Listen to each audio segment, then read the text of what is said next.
Hi, everybody. Welcome to another Storytellers Happy Hour. I'm Lisa Kastner. I am the founder and executive editor of Running Wild, which now consists of Running Wild Rise, Trompe and Junkyard Rooster. And I'm here with you once a month with the fabulous Ruben Teehee Hazlett, who will be here with us shortly. And what we do during a Storytellers Happy Hour is we typically imbibe of whatever booze we so choose, and then tell stories based on different prompts. So I know he's had a few. He had an injury recently, which I'll let him talk about that. And so I know he's running a little bit late. But in the meantime, what I would love to do is talk to you guys about a few things. So one, holy moly ravioli. I just want to thank everybody who donated to our Kickstarter. I'm saddened that it didn't actually meet the numbers that it needed for us to actually fulfill anything, which, again, I'm so sorry. I'm going to send a note out briefly to those who had actually donated and, thank them again for their donations, as well as to those incredible people who donated their own time or products or what have you in order to back the Kickstarter. I just think everyone was so incredibly generous. So yeah. So thank you, thank you, thank you. And now I am here with the amazing Teehee Hazlett. Dude, Hello. how are Hello. you doing? How are you doing? Oh, I have wine. So, and I already had what I lovingly call the horse pill of ibuprofen. So, I should be okay. Yeah, I so I'm off camera because I'm on bed rest because I pulled my back. Um, Mm, and also the lighting in this, I'm in my guest room, mm, um, because it has AC, mm, and I'm not bothering Luis who's like hanging out. But the mm. lighting here is weird, and I'm just gonna be off camera. But I'm thinking, even though I'm on medications, maybe I'll get one beer. Okay. Mm. I Okay, that's fine. All right, let me. if you wanna go. Okay, go. So, Okay. for anyone who's watching, so actually both Teehee and I recently had some rather major trauma. Um, and we can actually start with the tales around those physical traumas. I didn't ask Teehee yet if he's up for that, so we'll find out when he comes back. But yeah, I wanted to thank everybody for that. And also don't forget, guys, we have our storytellers. This is our storytellers happy hour. Duh. We have our Ask Us Anything tomorrow night. So go run wild with us, ask us anything, and we will lovingly answer any old questions that you may have. Typically for that, it's usually Ben, Ben, Cecilia, Peter, sometimes Teehee. No pressure though, especially considering you're in so much pain. Um, but that's another great opportunity for you to like pick our brains because we've all been around for like 5 jillion years. Well, it's true. Still We learning a lot about publishing, though. It's an oh, interesting Wild West world. and it's well because it's changing constantly, you know. So, yeah. Anyway, Yeah. so I introed what this is for, the happy hour. I didn't know if Teehee, you're up for talking about how you pulled your back or. Sure. It's really sad, in that it's Mm, not all that interesting. But so it initially started on what day was it? it was like a week ago, Thursday? right? Yeah, Y- yeah. Yeah, Thursday. I was in Atlanta visiting my family because I had one niece who graduated high school and another niece who graduated college. Oh wow. So I was there like I was already in Baltimore for the sci-fi convention Mhm. promoting my book Orbital Bebop. And so I was like, oh, I'm close by ish to Atlanta. Let me fly there. Okay. hang out with the family and everything. On my very last day, Mhm. as I'm like about to get into my sister's car, she's going to drive me to the airport. I Mhm. bend down really fast to pick up my duffel bag. And that's like the Oh. it was like immediate and sharp. And I was like, oh, brother.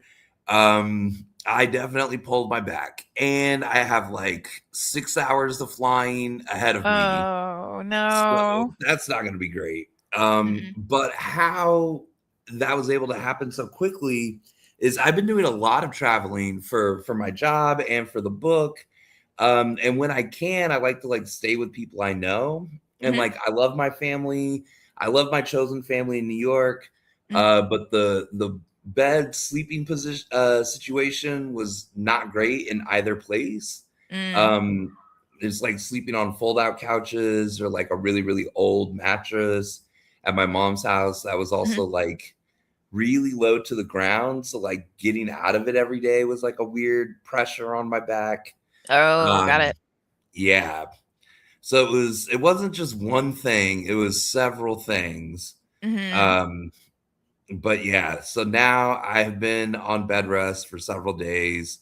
Sometimes I can walk, sometimes I can get up and walk around, Mhm. and sometimes I can't. Got it. Understood. Understood.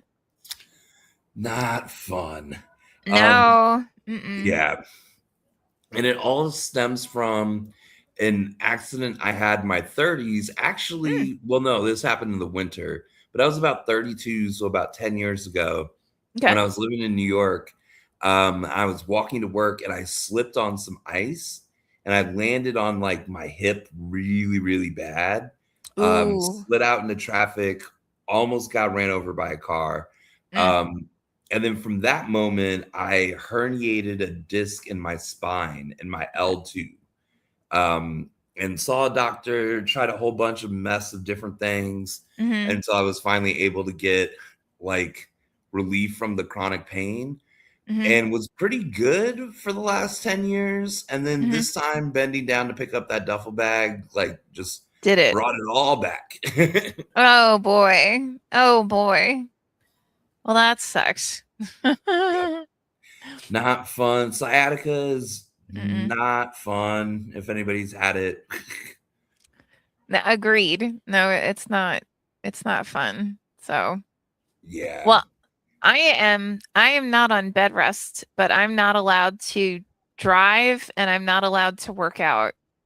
Um, because I got into a car accident where I was literally this was actually almost 2 months ago. It's a month and a half ago. Um, I was making a left and all I remember thinking was, "Oh wow, that's a big yellow school bus. I haven't seen one like that in ages." And that was it.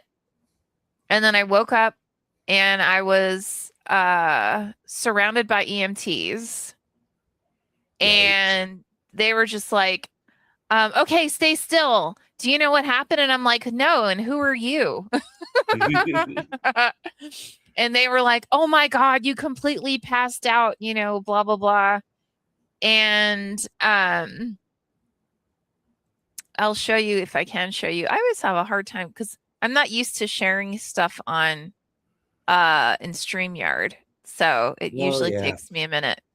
Um, but yeah, so and then the next time um I think they must have drugged me because I don't I don't remember anything until uh I think those on the I wonder why it's doing it that way. That's weird. Here, let me do it so that no. Okay, never mind. I'll give up trying.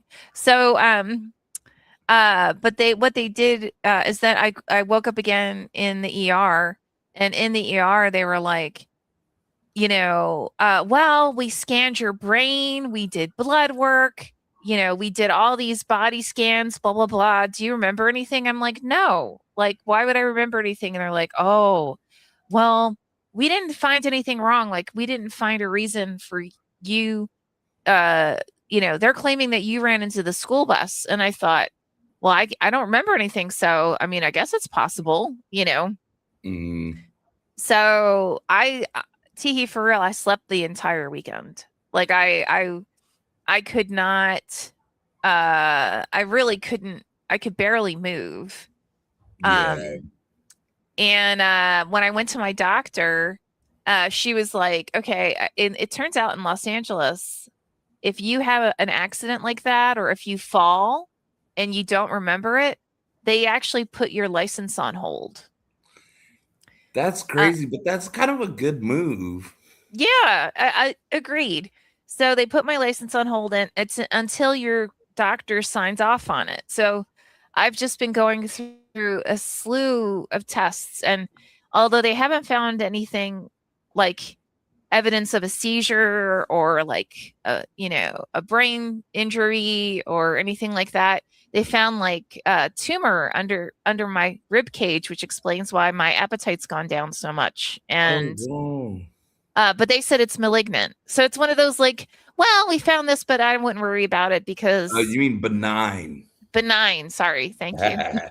Malignant Thank is you. that kind. Oh, got it. No, no, no. Benign. They said it's benign. So I was like, oh, okay. So then I'm not going to worry about it, you know.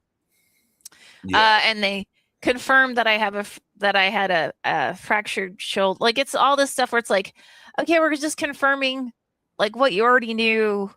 But since then, I've basically been I can't drive, I can't work out because like at least I can get my arm to like here.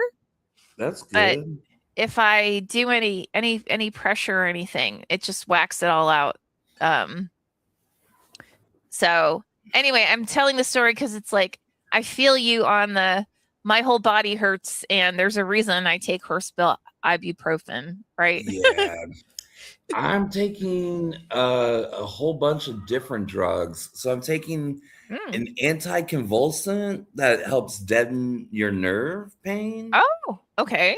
and then an anti-inflammatory, a painkiller that's an opioid, but it's like one level below a Percocet, Okay, okay. and a muscle relaxer. Man, oh my gosh, that's a lot. It's a lot, and I still have chronic pain, Oh boy. even with Yeah. all of that. So, like, without all of it, you can imagine. It's like it's like if I would saw my own leg off to get the pain to stop. Um, that's kind of like how bad it is. But with Oh all the boy. drugs and stuff, it's just deeply, deeply uncomfortable. Got Um, it. yeah, Okay. Well, okay. Got it. it's a lot. But yeah, yay. So we're gonna do some storytelling. I thought Yay!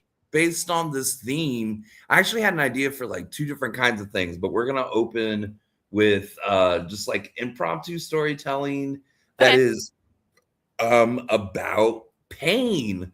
Like what Okay. was the most physically painful thing, like not emotional pain, hmm physical pain hmm that you've experienced?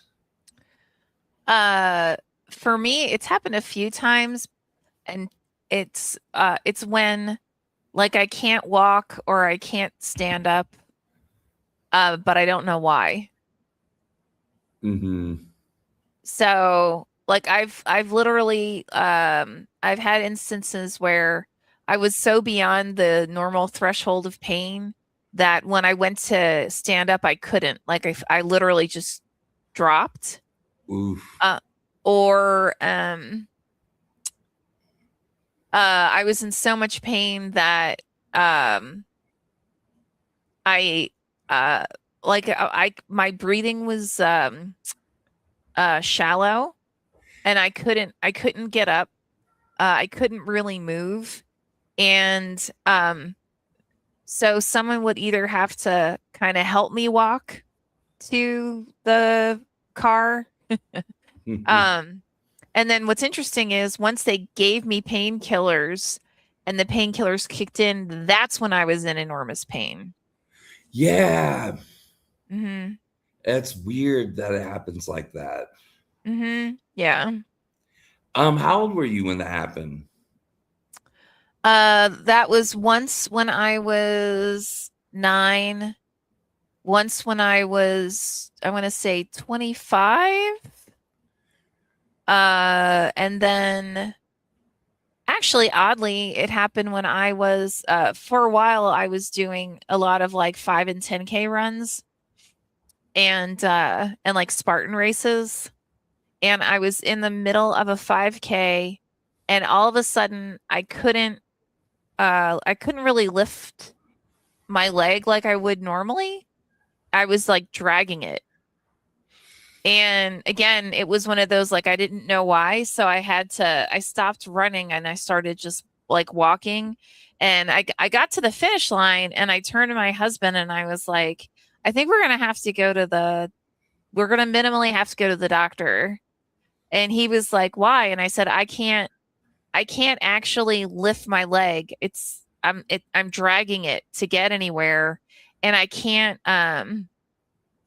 the best way I have to explain it is like you can't feel it, but Hmm. you know it's effed up, right? Yeah.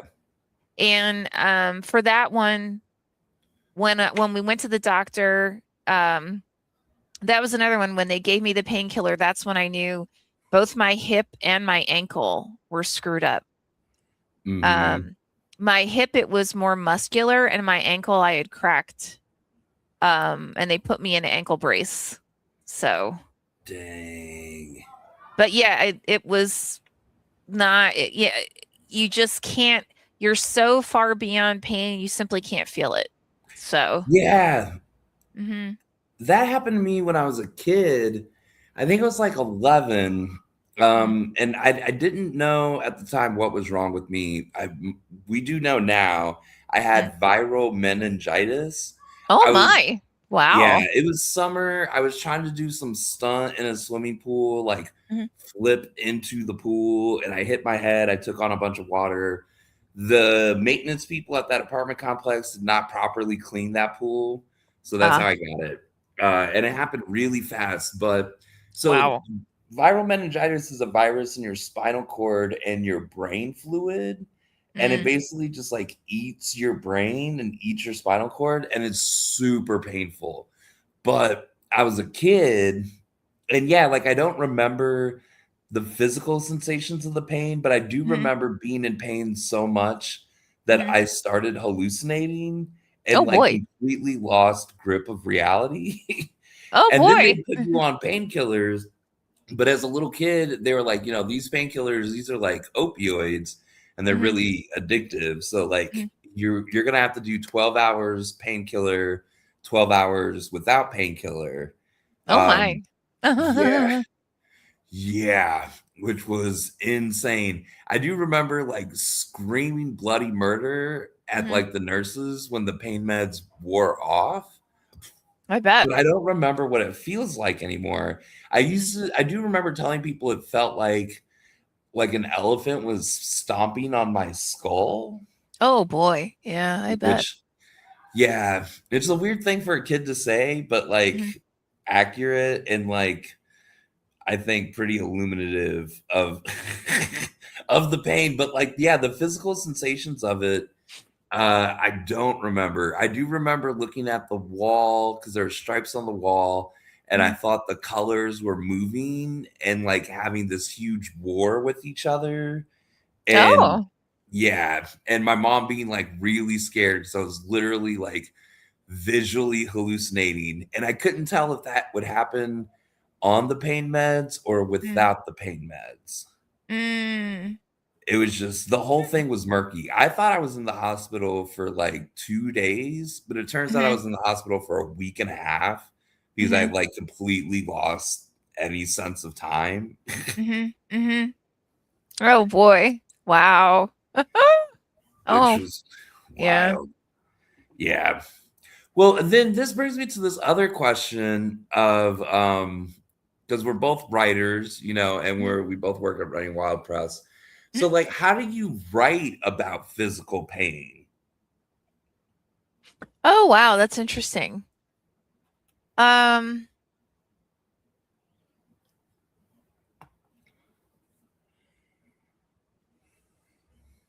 Honestly, I think a lot of times I end up going back. I mean, because my point of reference I know is whacked because I experienced such major physical trauma as a kid, um, that I know how I perceive pain is quite different than like a normal person, if that makes sense. Mhm.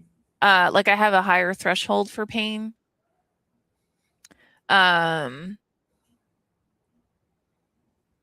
so actually a lot of times what I'll do, I'll research like fight scenes and stuff or like major traumas and look up like, where is typically the pain experienced by the individual and like why would they experience it that way? Um, and then I might read up on a few people who've had that kind of trauma. And then I take into account whatever, and this kind of goes back to one of the first like non-questions slash non-questions that you had. I'll think about what is the actual emotional circumstance and physical circumstance that the character is experiencing that trauma, because that would influence how they interpret it. Mhm. Yeah, Yeah. that's interesting. Yeah, I feel like I also need to do a little research on like what kind of pain we're talking about. Like if it's like blunt Hmm. pain from Hmm. like blunt force is like very different than Oh, like nerve pain, which I feel like I have more you have more lived nerve pain now. experience with like nerve pain, and nerve Hmm. pain is terrible. Oh yeah. I mean, honestly, blunt force pain, I know you when you get hit, it's going to end. So it's like, okay, this is shit, but it'll end. I'll get over it, right? Yeah, Which it'll I fade. yeah, like, and so for me that, and I know that I have that point of reference just because I've had so many instances where it was nerve pain or even like a broken bone of some sort, and it doesn't just go away. Yeah. Yeah. And it's like nerve pain is Hmm. kind of like you trip a wire and then it's just Mm. like forever that. Like Oh yeah. Oh um, yeah. Nope, I feel you. um but yeah, so I would like try to figure out, yeah, like what kind of style of pain is this character about to go through. I like what you Hmm. said about like what's going on emotionally for the character too.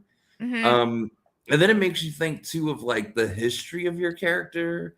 Like, is your character somebody who gets in bar fights a lot? And if so, then like it might be a little unremarkable that they got punched in the face. Like they'll Right. feel it in the morning, but like they probably won't feel it in the moment. Right. Yep. Versus like if there's some sort of internal organ pain or Hmm. like organ failure, that is like Hmm. totally a different story. Hmm. Oh, like right now, I'm not supposed to, I don't, well, I can't really work out. Uh, but like I'll even go for long walks because like to run errands, say. And um I can tell when like 'cause I also have an effed up knee. I have some kind of keloid on the joint of my knee, which Ooh. at first they thought it was gonna go away, and it's clearly from, blunt trauma from the accident, right? Um, but it's actually still there, and it actually is still bruised in some capacity. Mm. Um, but I can tell as I'm walking, I can feel it swelling. I can feel it stiffening. And Mhm. that to me is to your point, like I've had enough injuries. I know this means, today it may be an inconvenience, right? Like I'm going to walk kind of doofy, but tomorrow, I wake up tomorrow and it's going to be like, holy hell. Yep. Yeah. Right? Yeah, Hmm. because, like, aside from, like, nerve pain or bone pain, like fracture or, like, internal organ pain, like, the Hmm. blunt sort of blunt force trauma pain is kinda delayed, like, you're more Hmm. sore after, and it's Hmm. something that, like, I didn't start to realize until I was older, like, Hmm. reading books and stuff where, like, people get into a fight and then they're, like, they're hurt in the moment really bad, and then the Mhm. next scene, it's the next day, and the characters are like going about what they're doing, and you're like, that is not at all how That's that not right. happened. Uh-uh. Nope. Nope. And, like, same thing even, like, with cuts, right? Like, if I get a cut, like, I recently, like, accidentally cut my thumb, and in the second of the cut, like, the nerve, I felt it in the nerve, and then I didn't feel it anymore, and I thought, "Uh-oh, this is gonna be a bitch," right? Yeah. And I thought, all right, let me go grab a napkin or something because this is going to start bleeding like crazy in about a minute, which is exactly what happened. About a minute later, all of Mhm. a sudden, it was just like gushing, right? And it wasn't a super deep, but it was enough of a shallow cut that, I really needed to add pressure for a while. And the reason I wore Band-Aids for about 2 days, it wasn't because of it wasn't necessarily the cut itself. It was to prevent me from hitting that cut on anything Yeah. else Oh because of man. the nerve, right? Hmm. Yeah, when my cat scratched me a couple weeks ago, it was Yeah, maybe yeah. almost a month ago, on like the webbing between my finger and thumb, Ow. which is so That's it's awful. impossible to not move that part of your hand whenever you move your Exactly. hand. Um, Exactly. and Hmm. it was like it didn't feel it. I could feel the puncture of the skin in the moment, but Hmm. one of the things was like, oh God, the next time I take a shower, this is gonna hurt like a motherfucker. Yes. Yes. Yes. Yes. And then That's like also I something I feel like we don't see in fiction that often. The like after injury shower where you're like, oh, I got cut up a lot more than I thought I did. well, to your point, I think a lot of times in fiction we get it's more like this is how I wish it would have gone down, right? Hmm. Versus like in reality, if this was actually like, a tumor in the stomach, this is what would have happened, right? Or, if this really was like, the tumor I was describing, it's right underneath my rib cage, right? Um, and she's like, but like again, the only evidence I have of it is, like I'm just not as hungry as I used to be, you know. Hmm. Um, but like I think to your point, like let's say you get hit in the face. Sometimes you get hit in the face and you're not going to feel it. It's not a physical, like that'll bruise, but it's in your sinuses, Yeah. right? Like it's really like that sinus, that drainage, and that inflammation. And that's where you're like, oh God, like I've got these massive headaches but it's a sinus headache, right? It's not the surface, Yeah. you know. Yeah, 100%. Yeah, they get all that kind of stuff. I think it's more, I was gonna say, I wouldn't say wrong. I think it's more like the writer provided like if the world was happy, this is how it would have happened, you Hmm. know? Yeah. Yeah. I'm gonna pay more attention to this as I continue reading more stuff but I feel like there's a tendency to write pain as like very immediate and then Hmm. not really think about it that much after. Hmm. Um, there's a show. Did you ever watch The Americans? Mm-mm. They did a really good like whole story arc about physical pain where it's this married couple who are Russian spies in the 80s living in Hmm. the United States, and they Hmm. like are pretending to be Americans, and they're like doing all this sabotage stuff, Hmm. and they're on this mission, and the wife gets beat up really really bad. Oh um boy. Okay. to the yeah, to the point where the husband has to like pull one of her teeth out, and Ew. she like gets drunk first, and then he does it so like she's not novocated, and Hmm. like I've been unnovocated with teeth being removed, so I remember that like there's no dialogue in the scene, but it's just acted so well. I was like, Hmm. wow, they actually know, like whoever the director or whatever was. They've done it. Yeah. Hmm. Yeah, I was like, they know what they're doing.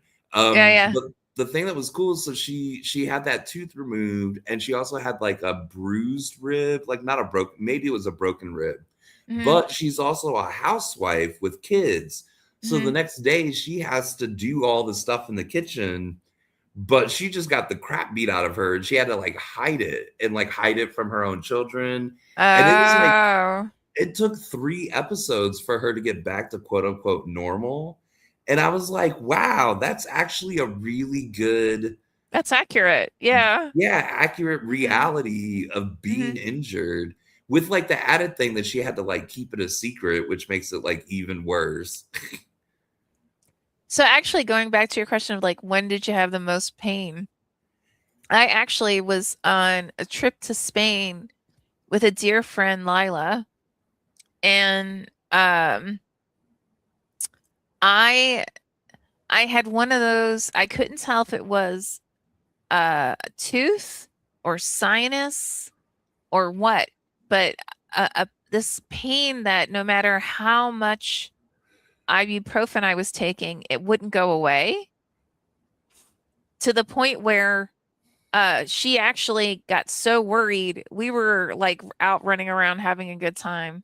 And she took us back to our hotel room and was like, lay down. And I'm like, why? She's like, do you know how much Advil you've had?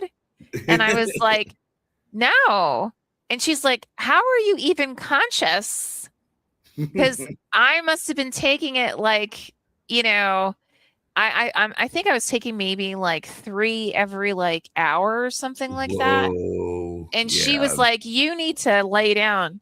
And then it turned out when I got home, but again, it was one of those like it was a pain, but not a pain, but enough Mhm. that I couldn't be, I wasn't fully aware, because it was in that like the sinus tooth headache thing, you Yep. know?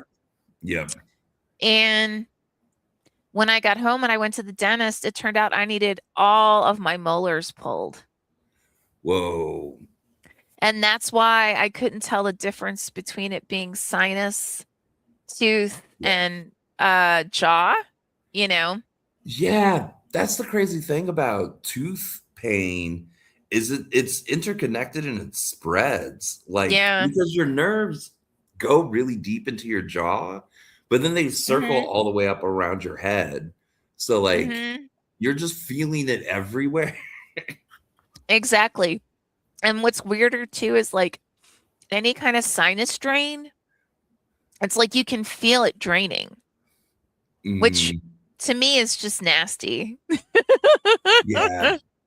I You know? also and this is my experience. I don't know if this is real or not, but Mhm. especially with tooth pain and with the sciatic pain, is it Mhm. always appears more at night as you're trying to sleep because you're doing Mhm. less things. So like you have more bandwidth to pay attention to your body, and Mhm. you're like, oh crap, this hurts. Um, But you know yeah, what I learned to do at an early age? Whatever that painkiller is that your doctor gave you, take whatever the maximum you're allowed to right before you go to bed. Like give it a half yeah, hour, hour before, because it'll yeah. just knock you out. Yeah. Yep. That's what I've been doing. And I found that also with the muscle relaxer. Okay. Like, I have to take the muscle relaxer within about 30 minutes of waking up and getting out of bed because that's Mhm. also like right now, that's a high pain place, is because Uh, like all the drugs have worn off in your sleep. mhm, mhm. Um, so I'm like, I can't Yes. like get up and take a shower. I have to like get up and like take the drugs and like walk around until they start to kick in. And then I'm like, Mhm. okay, now I can like actually go about my day. Right But I now, do that with the pain pill and the muscle relaxers, like right before you're about to go to bed. right now I have to take my horse pill ibuprofen right before I go to bed, like within a half hour, right? And then to your point, by the time I get up, my whole body is so, I mean, now it's focused on my knee and my shoulder, but I have enough, excuse me, joint uh injuries that sometimes like I can get up but it's just like, holy shit, right? Like you feel it everywhere. So I have to take the horse pill ibuprofen when I get up too. Um, yeah, no, I feel you. Uh-huh. Yeah. It is interesting. It's like, and this conversation makes me think, 'cause I'm still working on the mystery series. I don't really Mm, have any place where I could like bring pain into a character, but okay. maybe in future books, I'm like, this might be something interesting to keep trying to write about. Well, it's interesting when you asked me the question, I went back and I was like, okay, what did I do for well, not just Cure and Family Pack, but also I wrote a short story which is basically the beginning of a mystery series. And for those characters when they were in pain, and unless it was a pain that I knew I had personally experienced and it was a similar situation as to that character, I did exactly what I described. Yeah, the research. Yeah. Because again, like, and it's interesting because I know a few people who came up experiencing a lot of pain, whether it's from fights or, accidents or whatever, right? And you quickly realize, oh, wow, I have a real bias when it comes to pain in terms of my threshold. Yeah. Especially when you're like talking to friends or whatever, and they're like, "Oh my God, this is awful." And you're like, "Oh yeah, that hurt." Right? Like Mhm. See, my family used to tell me that I had a low threshold for pain because I would always like have a big reaction to like hmm things that were painful. hmm But like I was having a big reaction to a virus that was eating my brain and Right. my Like spinal duh. cord. Like so I look back on it now because I'm like, I could like I get tons of little injuries living in Mexico all the time, like hmm cobblestone streets, you'll like, roll your ankle or hmm like you walk past a cactus and you get stabbed by it. Like, hmm so I get, and I don't even know how some of these things happen or remember them. And you're like, oh, hmm okay, that hurt. But hmm it's like not remarkable enough. But then, like, right now I have like a muscle pressing against my sciatic nerve, and hmm that's crazy painful. And like I'm like will like yell or scream or cry or whatever when it gets really bad. hmm Um, but yeah, I grew up this whole time thinking I had such a low threshold, um, and had to like recontextualize that as an adult. I'm like, no, no, no. I just had very isolated, Dramatic. super painful Yeah. things happen to me. Well, and it's interesting because I feel like that's why my body went down the path of, well, fine, then we're just, you're just not going to feel anything and you're going to not be able to walk, right? Or Yeah. you won't be able to stand up. Boom. Now you'll pay attention to me. You know what I Yep. mean? Yeah.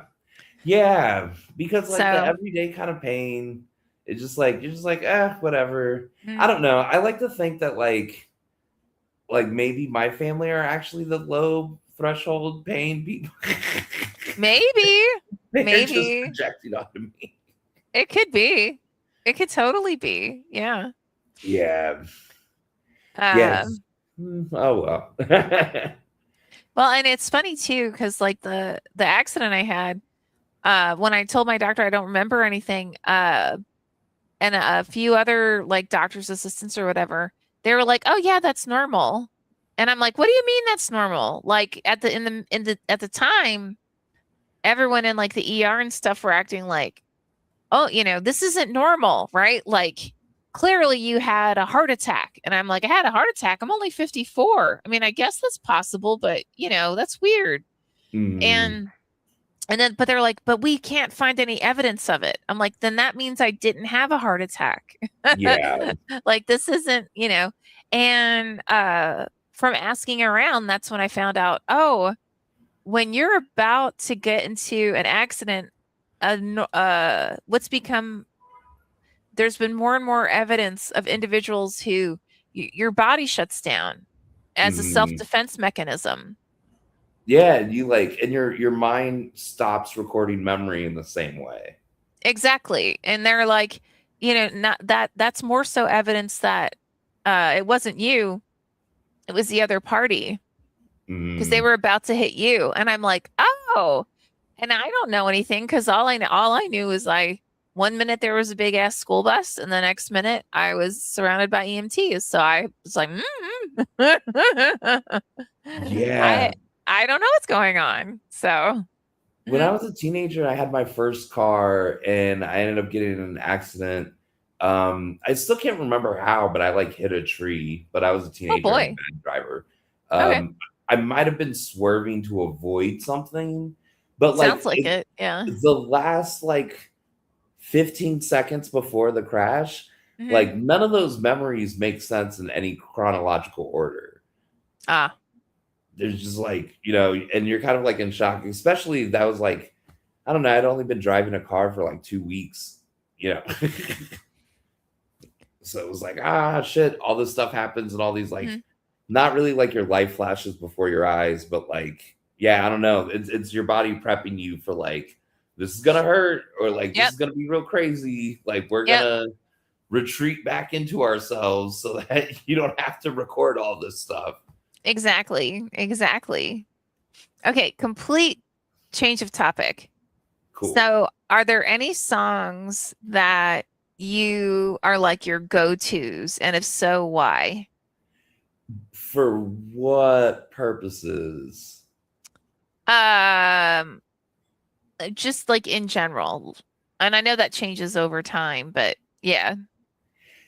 Yeah, there's like yeah, there's certain artists that I go to a lot to just like, I don't know, store your own kind of memories is the thing I think.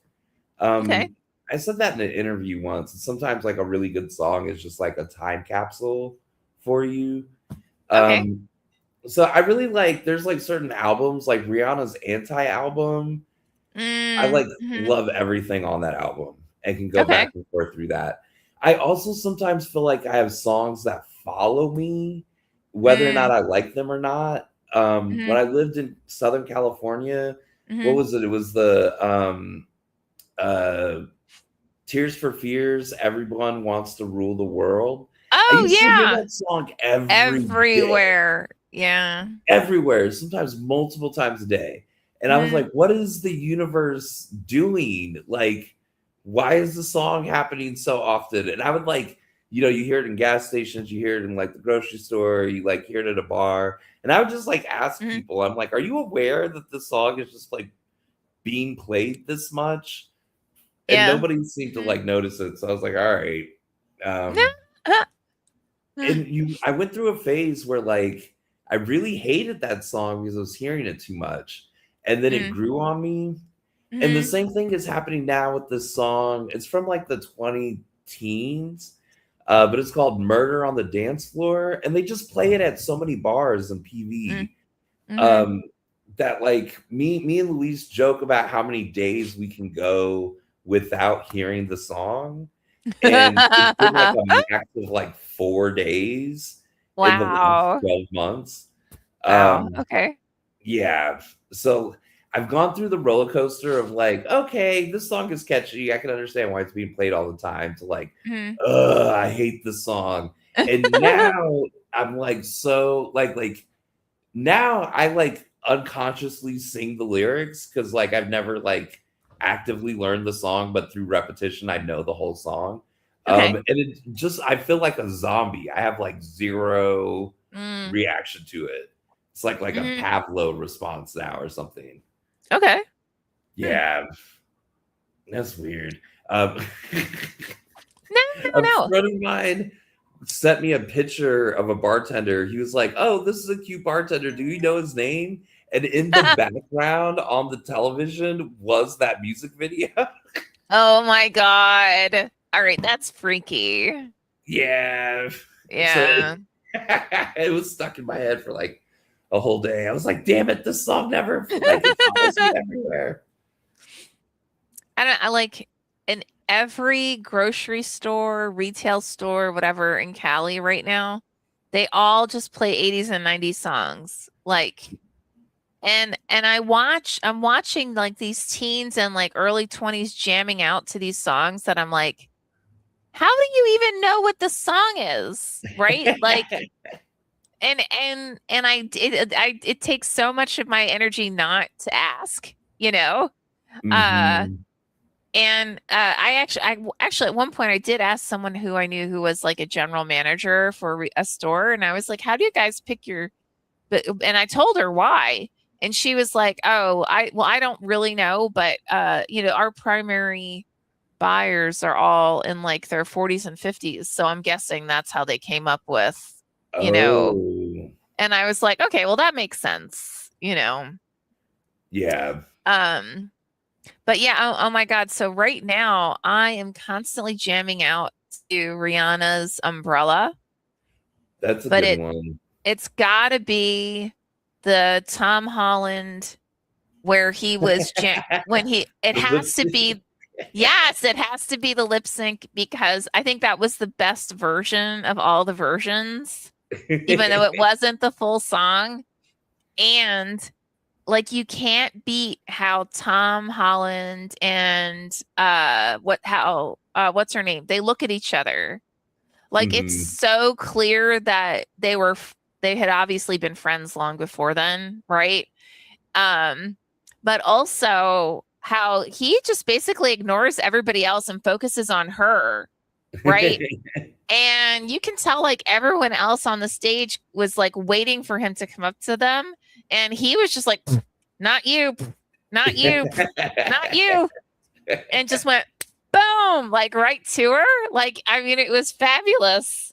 So, but I also like, I love the lyrics to it because I kind of feel like everybody, that's the kind of, whether it's a romantic love or like a friendship, or like that's the kind of dedication that you want to not only have for someone, but you hope that someone has for you. If that, Yeah. um, and it's just so like when you find it, it's so real, you Hmm. know, that, that it's just like, it's not, there's no question to it. Like, of course, this is how it is.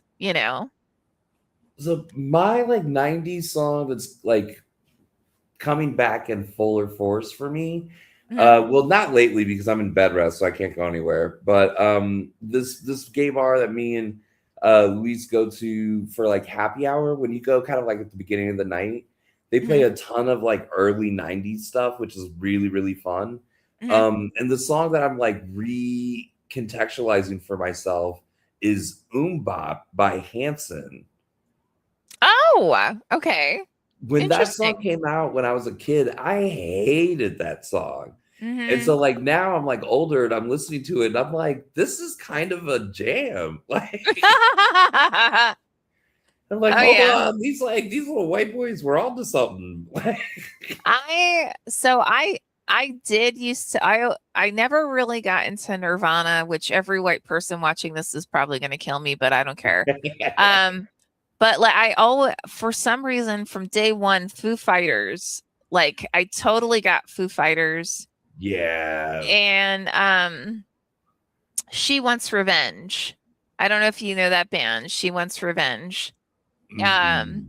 And it's so funny because you were talking about like the songs that just follow you around. For some reason, Foo Fighters and She Wants Revenge, um, they follow me everywhere. Where like I'll suddenly get offered like free tickets to a concert, and I'm like, this is weird. And like because I'm still super good friends with someone I've known for over 50 years. Like we were besties all the way up until our like teens, and then we just never, there's certain people in your life that you're meant to be together in some capacity. And so like that's just how it is. And like I remember somehow somebody gave me free tickets to She Wants Revenge, and I thought, oh my God, I've always wanted to see them, but the show doesn't start until 10 o'clock at night, and I'm in bed by like 9:30. Oh no. Like, there's no way I'm going to be able to stay awake for this. And so I messaged her and I was like, dude, look what I got. Like, do you want these tickets? And she's like, I'm in bed by like 9:30. Oh And no. I was like, okay, so we're both old. Like it's fine, like oh well. But that I just it's like one of those like, oh my God, it would have been so cool. So anyway. I haven't been to like a concert in so long, but also I'm not really good with crowds anymore. I can Mm, stay up, but like I do not want to be shoulder to shoulder with people. got it. Yeah. I don't mind. The only like I was actually talking to a friend of mine um earlier this weekend. Like I have instances where people just sort of stare at me and I'm like, for real, I am not that interesting. Like you don't need to like this isn't a thing. And she's like, Lisa, they probably recognize you from somewhere. And I'm like, well, Um, I mean, that's probably true, but it's still freaky to be at like a concert or a restaurant or what have you. And it's obvious that someone's just like, not necessarily following you around, but like for whatever reason, they just keep staring at you. yeah. I get a So, lot of this sounds bad because people might in PV see this online, but this also it happened to me in college. It happens to me in various places that I've lived for long enough. But mm, like so many people know me, and I'm like, I have no idea who you are, but they mm, come up to me like they're like we're friends, and they're like T, blah blah blah, and they like know things about me that I'm like, okay, maybe I've said this, maybe we had a conversation, maybe mm. we didn't because I have no clue who you are and I just go with it because I'm like, I'm it's ha too rude to be like, I don't know you. So I'm just like, hey, yeah. what's up? Blah, blah, blah. I'm having more and more of those. Or where I'm like, okay, you do look familiar, I admit that, but I really have no idea who you are. And only during the conversation, like as it unrolls or, Yeah, that's when I go, oh, I know who you are. yeah. And now sometimes they'll admit, like, oh, I know you because I'm a huge fan of Running Wild, or I know you because I'm a huge like I was at San Diego Comic-Con and this guy, this 20 something who I know I've never seen him before. I'm just saying, right? They have the line set up so people can, get autographs. And he like came running up and he was like, "Hey." And he's talking to me like I know him and I thought, "Uh-oh." I have no idea. I don't know what's going on. And he finally says, I saw you at something, and I had already read Cure, and you had mentioned that you were writing the third in the series, War Dogs. And it just sounded so cool. I was hoping you had it out by now. And I was like, I Oh, went, really? damn. Yeah. And I was like, all right, so now you've made me get off my ass. Like now I actually have to finish it. I had So I yeah. had a fun running wild moment in Baltimore for the sci-fi con there. Oh, I cool. went to a panel that was called like your first year as a published author. And Okay. it was a cool panel. I was asking a bunch of specific questions, Mhm. and like nobody on the panel really could answer them. So when it was over, like the panelists came up and they were like, "Oh, thank you for all your insightful questions. Sorry we couldn't be like, you know, more helpful or whatever." And they're like, "Are you an author?" And I was like, "Oh yeah, yeah, yeah." I tell my book, and they're like, "Oh, who are you published with?" And I was like, "Running Wild Press." And then all the panelists were like, "That's why you're asking all these like super on point question." And Oh they were my like, no. "You should have been on this panel." And I was like, "I probably should have." Okay. The one of not well, I can't say it's the weirdest, but one of the wildest running wild moments I had recently as well. We were working with different artists on a poetry slash essay slash I want to say it's more like a graphic novel because each poem, which is actually a story, has its own uh um like graphic to it. Mhm. And so we were working with like we were trying to pick who we wanted to work with.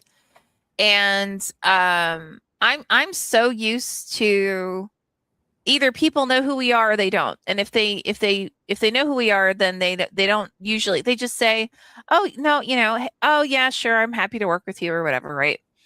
Um and this one, my our authors totally love this artist, right?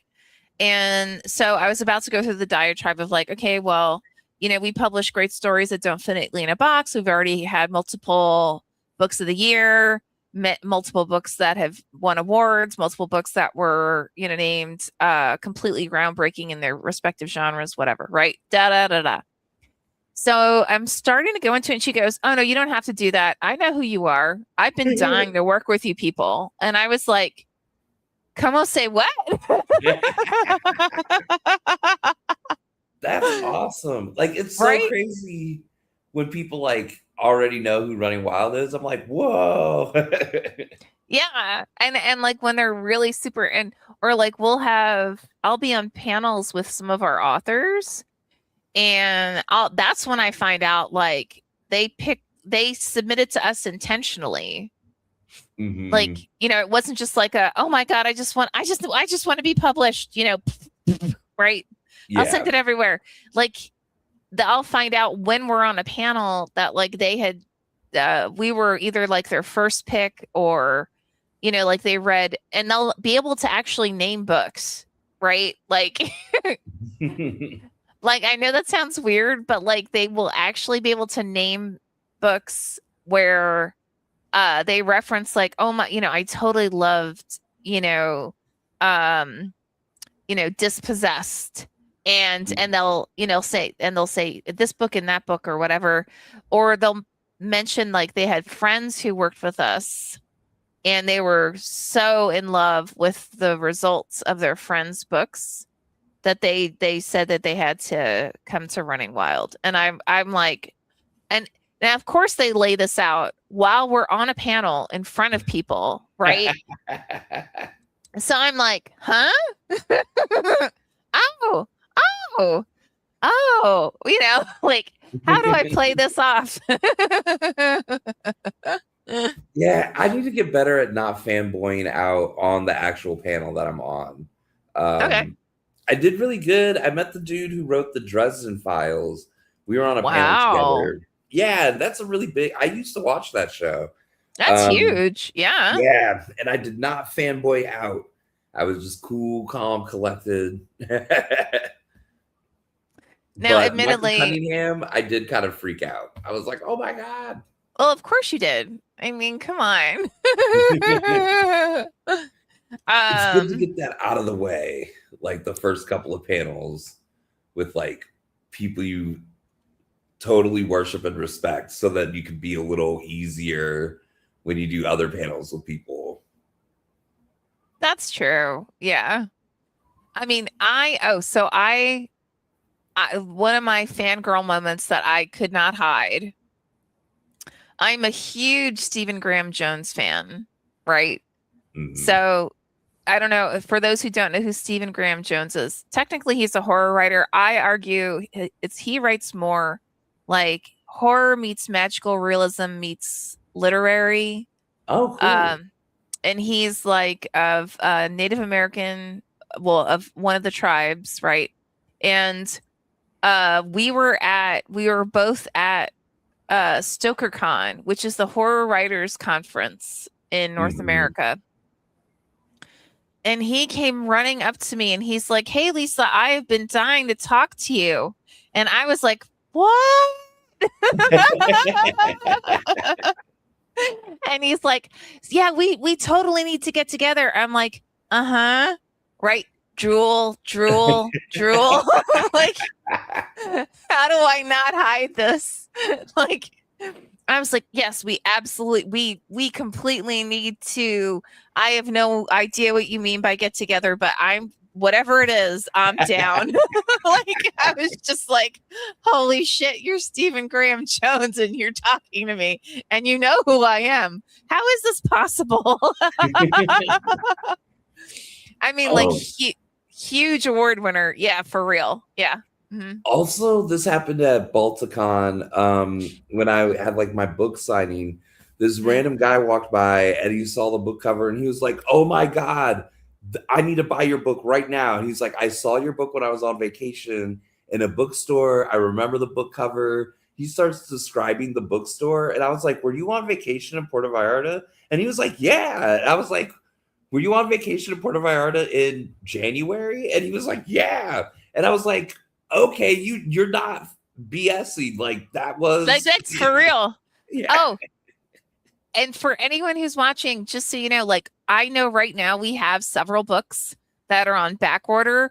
If you want the book, just order it because yeah, I am currently in the middle of ordering a mass of titles. It's just that we're switching manufacturers.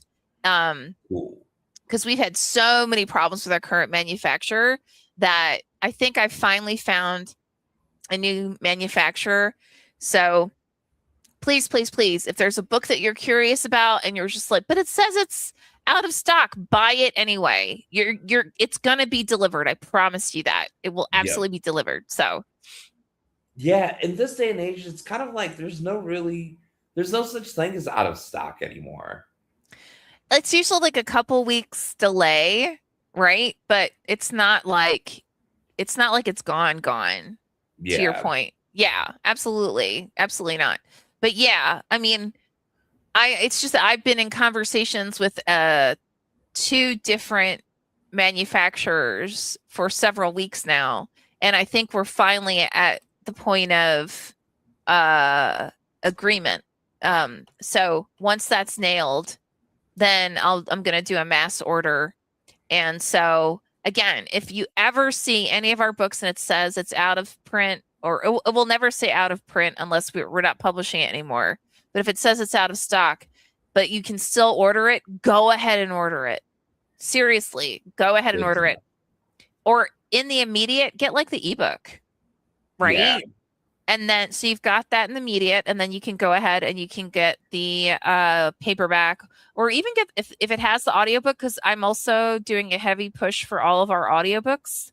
um I want to say about almost half of our audiobooks currently, or half of our books have audiobooks now.